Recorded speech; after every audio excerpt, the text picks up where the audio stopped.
Il y a quelques jours, j'ai publié une vidéo comparant le X-H2S de Fujifilm avec le 16 mm 1.4 au Sony A6700 avec un autre 16 mm 1.4 de Sigma. Je voulais tester l'autofocus de X-H2S, surtout avec la nouvelle mise à jour 7.10, et je me suis mis au même réglage, donc au niveau balance des blancs et au niveau exposition. Merci d'avoir visionné cette vidéo, elle a eu beaucoup de vues, beaucoup de commentaires, surtout la version anglaise, et je me suis rendu compte après coup que la balance des blancs, elle n'est pas exactement la même si on a la même valeur sur les boîtiers, ainsi que l'exposition. Dans cette vidéo, on va parler plus sur l'exposition. Salut, je suis Photorabs, un photographe de portrait basé en France, et j'aime créer sur ma chaîne des vidéos liées à l'appareil photo, à la photographie, à la vidéographie et tout ce qui concerne ce monde-là. Donc si tu es intéressé, n'hésite pas à t'abonner à ma chaîne, ça m'aidera beaucoup. Et récemment, j'ai publié une vidéo, je ne sais pas si tu l'as vue, à propos de la nouvelle mise à jour du firmware de la X-H2S. Donc c'est le firmware 7.10. Donc il est censé améliorer l'autofocus. Du coup, je l'ai comparé avec le Sony A6700 parce que j'ai deux Sigma 16 mm 1.4, un pour Fuji, un pour Sony. Du coup, la comparaison, elle peut être parfaite. Et donc, je tiens à mentionner que les tests que je fais sur ma chaîne sont des tests liés à mon type d'usage de ces appareils-là.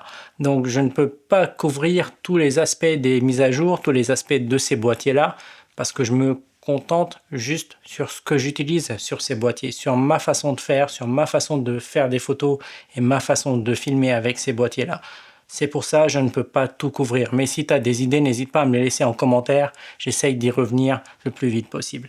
Du coup, après publier cette vidéo, je me suis rendu compte que la balance des blancs, pourtant, elle était exactement à la même valeur sur les boîtiers là, mais j'ai pas eu la même colorimétrie d'un point de vue colorimétrie. Mais de l'autre point de vue exposition, pourtant j'ai mis les valeurs exactement les mêmes sur les deux boîtiers là, mais j'ai pas eu la même exposition non plus.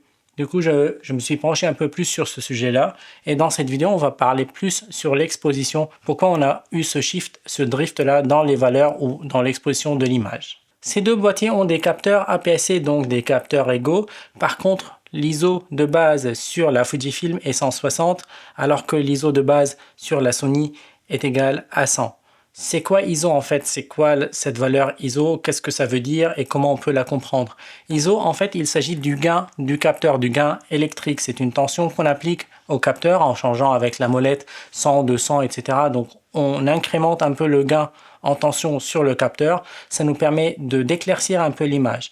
Et si on shoot avec des ISO élevés, on va éclaircir l'image d'un côté, mais on va avoir plus de grains, donc ce qu'on appelle noise, et du bruit sur l'image. Alors que si on shoot avec un ISO le plus faible possible, on a l'image la plus nette et la plus propre possible sans ce grain-là. Et donc c'est pour cela il est vraiment recommandé de shooter avec l'ISO le moins fort possible sur ton boîtier pour avoir une meilleure qualité d'image sans bruit là. Sauf si tu es dans des conditions où tu n'as pas assez de lumière et tu as besoin d'avoir une image utilisable. Du coup, tu peux booster un peu tes ISO pour pouvoir voir l'image en fait. Mais ici, je parle de deux boîtiers différents, de deux constructeurs différents, le Sony et le Fuji. Même si on a la même taille du capteur, mais on n'a pas les mêmes configurations, les mêmes paramètres, etc. Pour le Fuji, on a un ISO de base 160, pour le Sony, l'ISO de base est 100. Du coup, est-ce que cela est vraiment différent? Parce que 100 et 160, on a à peu près 2/3 du stop de différence par la logique des choses. Du coup, je me suis dit, je vais faire un test ici dans mon setup YouTube, même cadrage, même lumière, exactement les mêmes paramètres, même objectif 16 mm 1.4 de Sigma, et je me suis rendu compte que le Sony à même valeur ISO, il est toujours surexposé d'à peu près 2/3 du stop. Cette question peut ne pas être vraiment très importante pour toi, mais dans mon cas d'utilisation, j'ai une Fuji qui me filme en premier angle. Normalement, j'ai la Sony de ce côté-là, mais maintenant, elle est avec moi ici. Et j'ai une autre Sony, donc un ZV-1 Mark II pour mon angle du dessus, comme ça. Du coup, 3 caméras différentes, 3 types de capteurs différents, Fuji, Sony, et puis là, j'ai un pouce de Sony ici.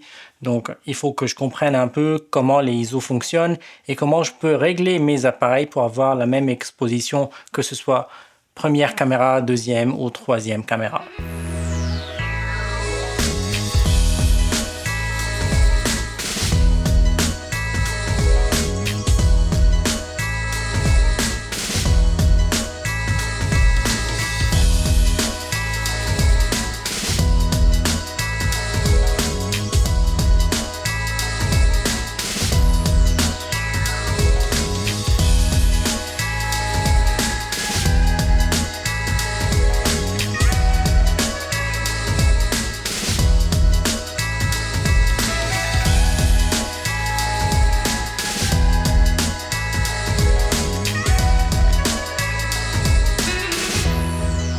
Après avoir fait mes tests sur ces caméras-là avec la même valeur d'ISO, je me suis dit pourquoi pas comparer l'ISO de base du Fuji 160 avec l'ISO de base du Sony 100.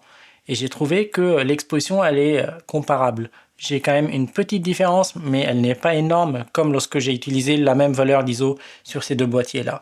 Du coup, j'ai testé différentes valeurs d'ISO en gardant toujours le Sony à 2/3 du stop inférieur à la Fuji. Et là, j'ai obtenu des résultats qui sont vraiment bien.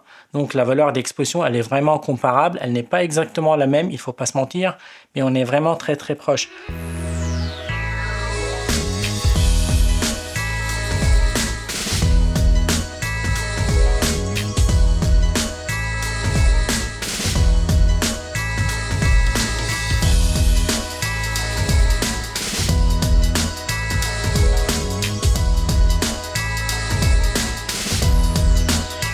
Du coup, si tu as deux boîtiers là et tu veux utiliser ces deux boîtiers en parallèle, vaut mieux utiliser les valeurs de base d'ISO. Tu considères que c'est exactement la même chose sur ces deux boîtiers là. Tu pars des valeurs de base et à partir de là, tu commences à incrémenter 1/3, 2/3, un stop, ainsi de suite. Du coup, tu ne considères pas les valeurs de base comme si elles sont vraiment différentes. Et voilà, c'est tout pour aujourd'hui. J'espère que cette vidéo t'a plu. J'espère que tu l'as trouvée intéressante et utile pour ton utilisation. Si c'est le cas, n'hésite pas à me laisser un petit like en dessous de cette vidéo. N'hésite pas à t'abonner, à cliquer sur la cloche pour être averti chaque fois que je publie une vidéo sur ma chaîne.